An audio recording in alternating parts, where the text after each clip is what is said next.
Indiana Jones has nothing on this story. Actually, Indiana Jones pretty much ripped off this story. It has raiders, a lost ark, even a temple of doom. The book is 1 Samuel chapters 4 to 6. 5 Philistine warlords came together to attack Israel for reasons unknown, and the 12 tribes of Israel united in self-defense. But the Philistines soundly won the first battle. The Israelite leaders were worried, so they came up with a desperate plan to change the tide. Bring us the Ark of the Covenant, bring it into our camp, we will take it into battle with us, God will fight on our behalf and save us. You remember the Ark of the Covenant, the legendary centerpiece of the temple, going back to the Exodus story. The very presence of Yahweh was said to dwell in the space between the angel's wings. The legend said that when the priests carried the ark, the waters of the river Jordan parted in front of them. The walls of Jericho came a-tumbling down. Those stories were several generations behind them at this point, but their belief in the power of the ark had only grown. So they brought it from the temple into the camp, confident that the presence of Yahweh, represented by the ark, would save them. But it didn't. The Philistines learned that the ark was in Israel's camp, and they attacked with a vengeance, slaughtering 30,000 Israelite soldiers, capturing the ark. It was devastating. Why didn't the power work? No one knew. Yahweh had abandoned them. The Philistines were ecstatic over capturing this powerful relic, and so they placed it inside the main temple in the city of Ashdod, beside the statue of their god Dagon. But when the people arrived at Dagon's temple the next morning, the statue of Dagon had fallen over. So they set it back up. But the next day, the statue had again fallen, and this time the head and the hands were cut off. Then the people of Ashdod started getting sick, a plague of tumors, some kind of inexplicable deadly swelling in their bodies. So they decided maybe this ark was bad news. Maybe it wasn't for them after all. They sent it to their allies in the city of Gath. But then the same disease struck in Gath. And so Gath sent the ark to Ekron.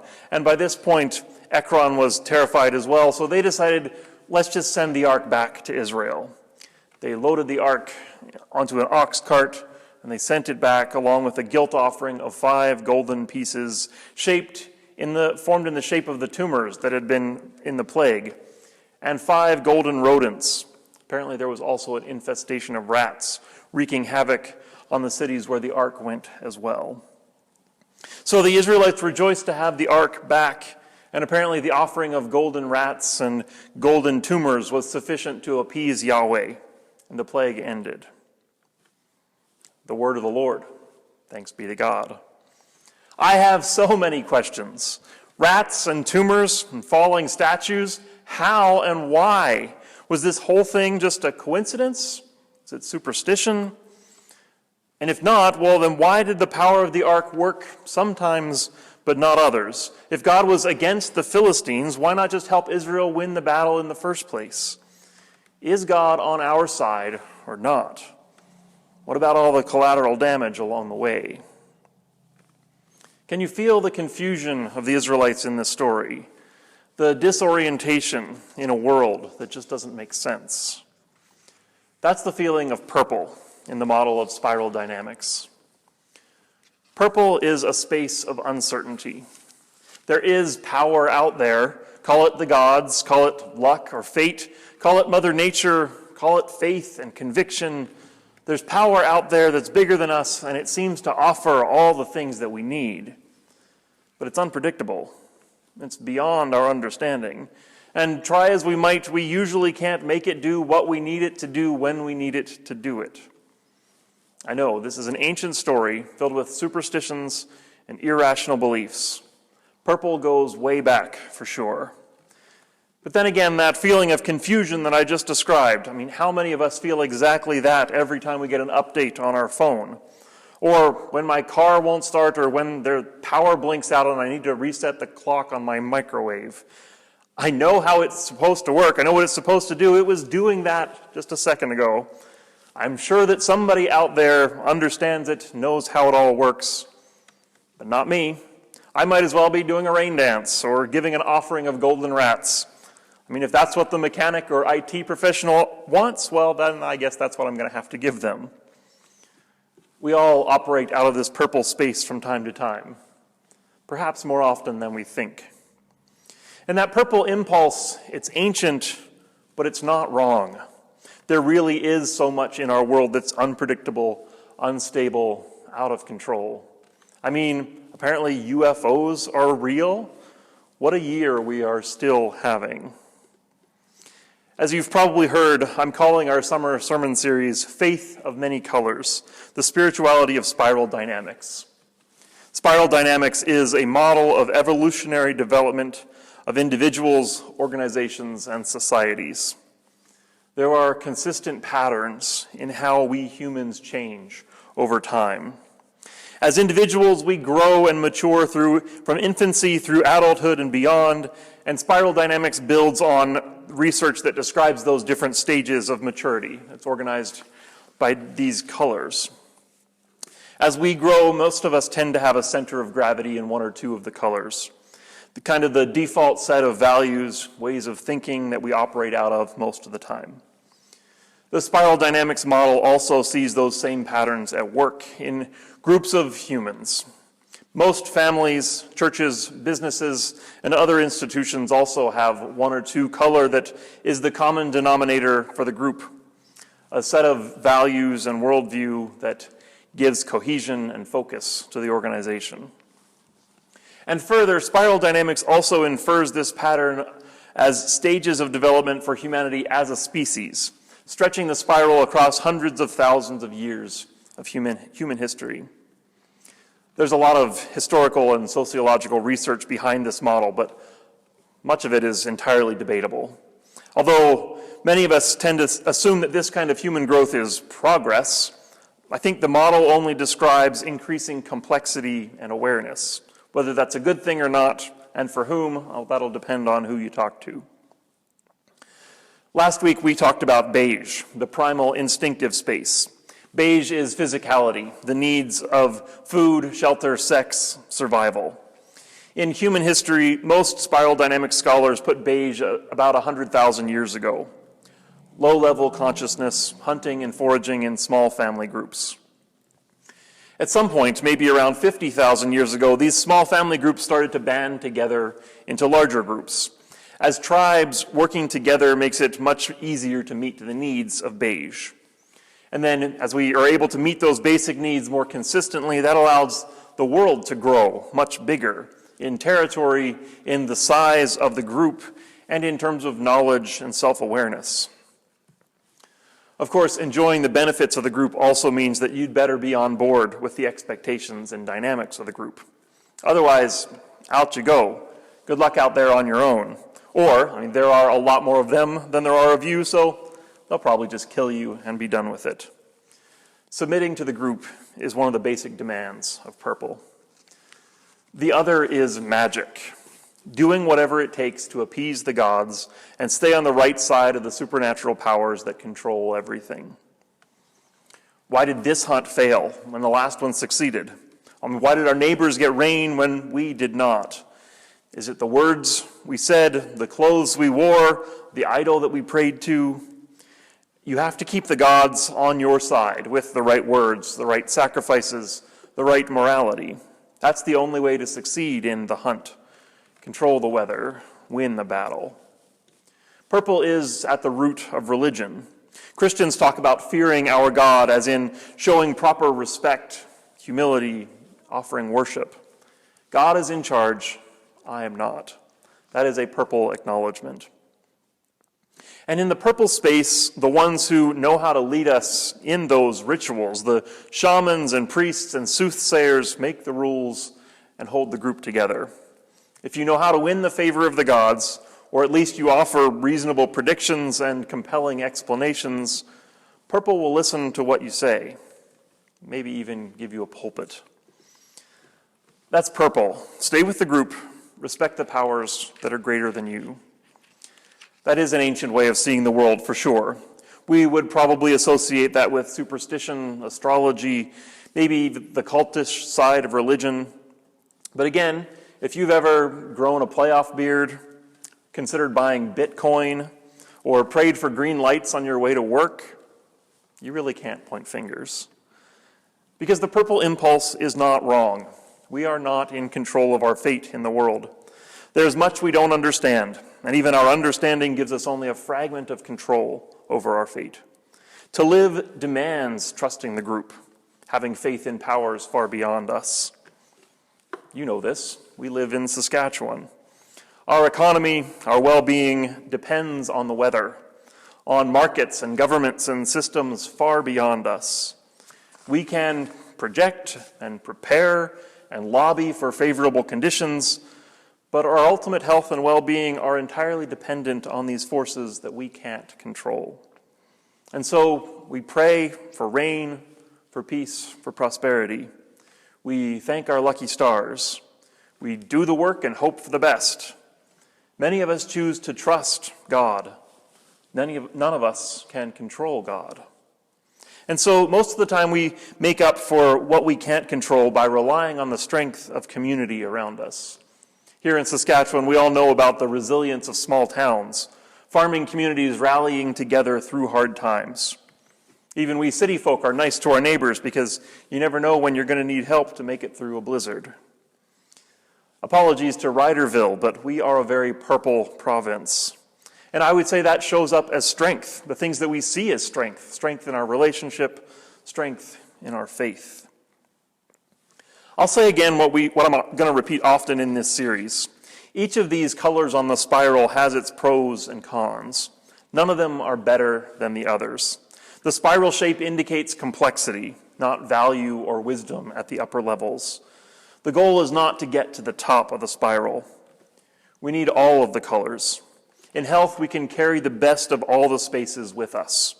In unhealth, any one of them can dominate and twist the others. Some examples. 2020 was a very purple year for many of us. Of course, the pandemic pushed us straight into survival space initially. Stock your pantries, call your family members, lock yourselves inside where it's safe. Beige impulses, 100%. But it quickly became apparent that this was not a Walking Dead zombie-level catastrophe.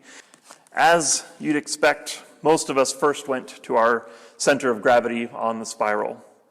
There was a lot of orange. Follow the science. Trust the doctors. Put all of our resources into the medical system. There was a whole lot of blue. Close the borders. Protect our people. Do your part. Follow the health orders. We all have to sacrifice for the good of the group. There was also plenty of green. Protect the vulnerable. Prioritize global cooperation. We can work this thing out if we all contribute. Pay attention to the groups disproportionately affected. And there was very vocal and visible red. Who's out of control? I'm not out of control. This thing can't touch me. I don't need some expert to tell me what to do. I make my own decisions. Again, health and unhealth in each of those spaces. And each of them has had their moment in the past 15 months for sure. But none of them had the answers to COVID-19, especially not at first. We couldn't solve it, couldn't lock it out, couldn't control it. And that meant the pandemic brought almost all of us into the purple space. We can't control it, we can only react to it. And from purple, we responded as purple does, with magical thinking. Not actual magic, not for most of us, but we dressed up our shamans as epidemiologists, political leaders, experts in all kinds of things. The vast majority of them are not charlatans. They really did and do know what they're talking about. We certainly should continue to listen to the scientists and the leaders who are leading out of their areas of expertise. But if we did listen, especially at the beginning of the pandemic, they were telling us that they didn't have a good grasp on the situation either. The science was not clear. The politics was biased and messy. The orange and blue and green and red leaders were all reacting with incomplete information. And so our faith in those leaders was purple.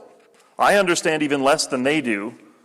I'm going to follow their advice, not because I fully understand it, but because I'm choosing to trust them. Not a bad thing, not illogical at all, but still a leap of faith, even magical thinking. Even more than following our shamans, most of us followed our group. We looked to our families, our social circle, our political and cultural tribes of whatever stripes for guidance. Well, I heard so-and-so is doing this or not doing that. That seems reasonable to me. That YouTuber I follow, the podcast I listen to, the church committee took a survey and this is where most folks are. Yeah, I think we'll go with that. We carefully took stock of what everyone else in our peer group was doing and acted accordingly. Green, orange, blue, purple, even the red "nobody tells me what to do" crowd these days has a crowd. And that's not unhealthy in and of itself. It can result in unhealth when my whole group goes off track for sure. But generally, the collective reasoning and action of purple has been very beneficial for the human species. The value of spiral dynamics comes in helping us to recognize what is happening and responding to the concerns at the heart of our reactions. So as the pandemic brought most of us into this purple space, our primary impulses were for connection and assurance. We needed our tribes, and we needed someone to tell us that things were going to be okay. Those are powerful needs, valid needs. And if you don't address them directly, then they can twist how you see everything else. If I go into the science space of orange looking for assurance, I will only follow the science as far as it tells me what I want to hear. That can lead to some pretty questionable decision making. And it keeps orange from doing what it does best, objective, rational problem solving. Or if I go to the green space looking for connection, I end up with communities. Green loves communities, but those communities are centered on my needs, my feelings, and my connection. That undermines the equality that is really at the heart of green. It makes this community a performance that is about me rather than about everyone. If I go to the blue space looking for security, I only hear the truth that preserves my comfort and control. In my search for security, I end up redefining God in my own image. It's not just me, I hope. I think those are pretty common impulses. But if we let purple be purple, we can recognize what it needs, and then we can meet those needs directly. I need connection. Okay, stop doom scrolling, put down the phone, and do something that connects me with my tribe. Maybe even, use the phone as a phone. Do they still do that? So I'm feeling out of control. Okay, what are some practices that move me away from manipulation, grasping, trying to control things, and moves me towards trust? Meditation, prayer, actually naming my fears instead of wishing that they'll go away on their own. Connecting with nature, doing something that I can control, like volunteering, washing the dishes. Not that any of those are quick fixes, but we can allow ourselves and others to be purple. Purple needs call for purple responses.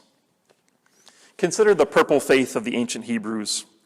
A lot of us now look back at those Old Testament stories with confusion, even embarrassment. We see the unhealth there, forced submission to the group. These people trying to manipulate God, equating faithfulness with the military and economic successes of their nation. And that is there for sure, but that faith did not endure. Those stories serve to demonstrate the futility of those efforts. The Hebrew religion significantly evolved over generations to something quite different. What has endured is Torah, the commandments, the set of instructions, ethics, rituals, and best practices to bring our human communities into line with the divine heart of the universe.